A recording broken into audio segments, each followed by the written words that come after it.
Ever wondered how kings, with all their power and wealth, could die from something as simple as lunch? From deadly fish cravings to lethal desserts, these royal food fails prove that even having a golden fork won't save you from terrible dining decisions.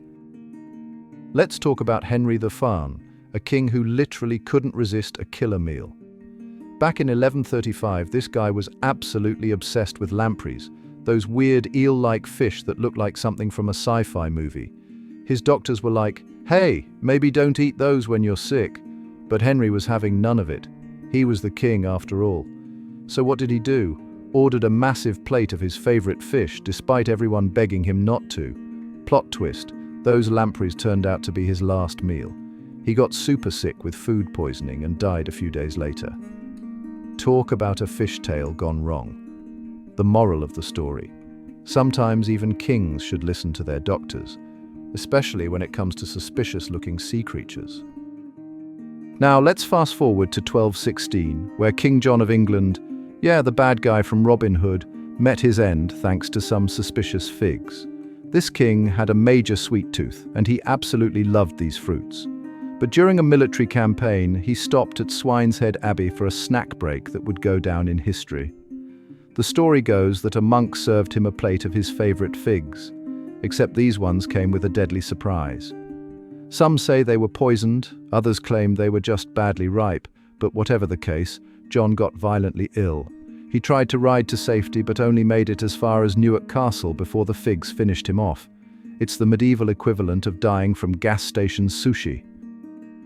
Speaking of royal food fails, let me introduce you to Adolf Fredrik of Sweden, the king who turned death by dessert into a historical fact. On February 12, 1771, this guy decided to have what might be the most excessive meal ever. We're talking lobster, caviar, sauerkraut, kippers, and champagne. But that wasn't enough. For dessert, he downed 14 servings of semla, his favorite sweet roll filled with almond paste and whipped cream, served in hot milk. Yes, you heard that right, 14. His stomach couldn't handle this sugar tsunami, and he died that very night. The Swedes still remember him as the king who ate himself to death. Talk about going out with a sugar rush. Let's talk about the ultimate high-stakes job interview. Would you like to taste the king's food and maybe die? Meet the food tasters, medieval royalty's human guinea pigs. These brave or desperate souls had to sample every royal dish before it reached the king's lips. But here's the weird part. Even with these living food detectors, kings still got poisoned. Why? Well, some poisons took hours to kick in, meaning the taster could give the all clear and the king would still end up in trouble. Plus, clever assassins figured out tricks like coating just one grape in poison or lacing only the bottom of the wine cup. It's like a deadly game of culinary Russian roulette. Ready for the most disastrous party in French history? In 1393, King Charles VI thought it'd be super fun to dress up as a wild man at a royal wedding. He and 5 nobles covered themselves in linen soaked in resin and stuck on fake fur, basically turning themselves into human torches waiting to happen. Spoiler alert, it happened. The king's brother, totally drunk, stumbled in with a torch and whoosh! 4 of the dancers went up in flames. Charles only survived because the quick-thinking Duchess of Berry threw her dress over him. Talk about a party that really heated up. The event traumatized Charles so badly, it made his existing mental health issues way worse. And that's why you should never mix alcohol, open flames, and flammable costumes at your next costume party. Ever heard of someone drowning in wine? Well, meet George Plantagenet, Duke of Clarence, the guy who took wine tasting way too far. In 1478, this royal troublemaker was sentenced to death by his own brother, King Edward IV. But here's where it gets weird.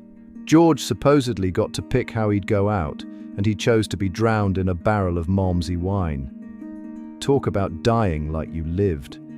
Malmsey wasn't just any wine, it was the medieval equivalent of top-shelf stuff, super sweet and expensive. Some historians think George picked this bizarre execution method as one last royal middle finger to his brother. I mean, if you're going to go, might as well make it memorable and waste some really good wine, right? Here's a wild story about how some mushrooms changed the course of Scottish history. In 1249, King Alexander II was chilling at Carrera Island when he got hit with a nasty fever. His brilliant solution? Mushroom soup, because nothing cures a fever like random fungi from a Scottish island, right? Turns out, those mushrooms were about as trustworthy as a medieval used horse salesman. Whether they were straight up poisonous or just made his fever worse, we'll never know. But what we do know is that Alexander kicked the bucket 3 days later, leaving Scotland in chaos.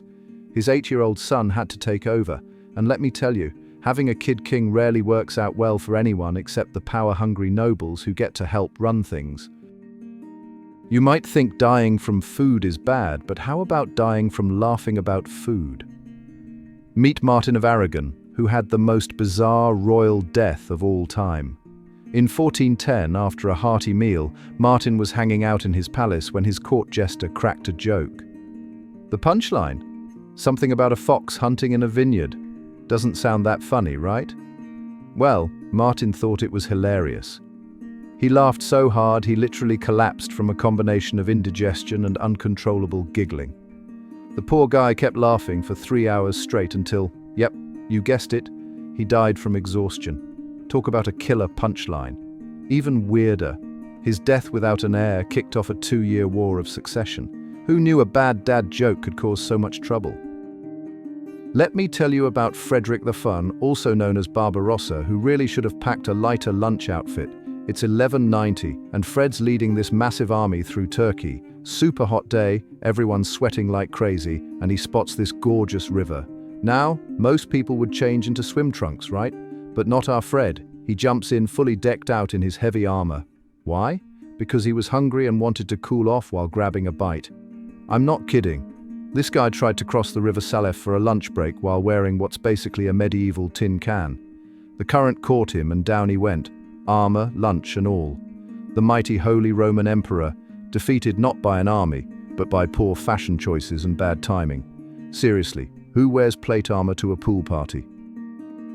You'd think having the fanciest kitchen in the kingdom would keep you safe, but medieval royal kitchens were basically death traps with fancy tablecloths. The cooks used lead containers because they made food taste sweeter. Yum, brain damage. Pewter plates slowly poisoned everyone, and those gorgeous copper pots. They turned acidic foods into straight-up toxins. Even the water wasn't safe. It came from lead pipes that rich people specifically installed because they looked fancy. And get this, the higher your status, the more likely you were to eat white bread, which sounds harmless until you learn that medieval millers added chalk, sawdust, and even ground bones to make it whiter. Talk about dying to be fancy. Thanks for joining me on this wild ride through history's deadliest dinners. If you enjoyed these royal food fails, smash that like button and subscribe for more historical shenanigans. Share with a friend who needs to appreciate their safe, poison-free lunch.